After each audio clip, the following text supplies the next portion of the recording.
இன்றே டவுன்லோட் செய்து உங்கள் ஃபேவரட் ஷோக்களை என்ஜாய் பண்ணுங்க. அத்தை, இந்த பரிகாரம்லாம் வேணாம். டாக்டர் வேற சிபிஐ நடக்க கூடாதுன்னு சொல்லிருக்காரு. அதுக்கு மேலேயும் ரிஸ்க் எடுத்தா காலுக்கு பெரிய பிரச்சனை ஆயிடும். அத்தை, இருமீனா, பூசாரி கிட்ட பேசுறேன். ஐயா, நீங்களே பாத்தீங்கல்ல, இந்த நிலைமையில இதெல்லாம் எப்படி சிபியால இந்த பரிகாரத்தை செஞ்சு முடிக்க முடியும்? இதெல்லாம் கடவுளோட சோதனைமா. எல்லா தடங்களையும் தாண்டிதான் இந்த பரிகாரத்தை செஞ்சு முடிக்கணும். அவரால நடக்கவே முடியாதுன்னு சொல்றாங்க. திரும்ப திரும்ப பரிகாரத்தை பத்தி பேசிட்டு இருக்கீங்க நீங்க. அவருக்கு ஏதாவது ஒண்ணுனா நீங்களா காப்பாத்துவீங்க?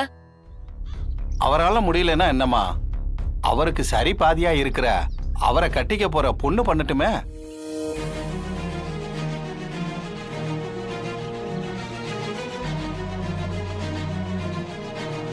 சிவனும் சக்தியும் வேற வேற இல்லம்மா. இது கூட ஒரு சோதனை தான். ஆனா இந்த பரிகாரத்தை இன்னைக்குள்ள செஞ்சு முடிக்கலனா தம்பிக்கு பெரிய ஆபத்து இருக்குமா.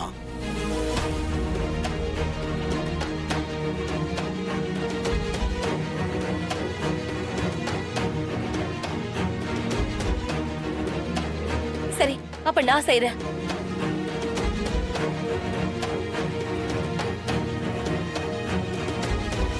சிபி என்னதான் கல்யாணம் பண்ணிக்கிறேன்னு சொல்லிருக்காரு. நான் தான் அவரோட பாதி. நான் தான் இந்த பரிகாரத்தை பண்ணணும்.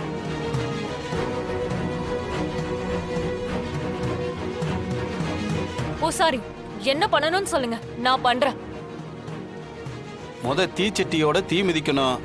அடுத்தது அம்மன் சிலையோட அந்த மலைப்பாதையில ஒத்தையில நடந்து போய் மலை கோயில்ல விளக்கேத்திட்டு சிவன் சிலைக்கு பக்கத்துல அம்மன் சிலைய வச்சுட்டு சிவன் பாதத்துல இருக்கிற திருமாங்கல்யத்தை எடுத்துட்டு வரணும்.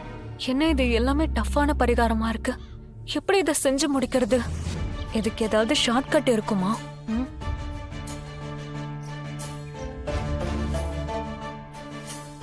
இன்னும் கொஞ்ச நேரத்துல இருட்டிடும் போல இருக்கு.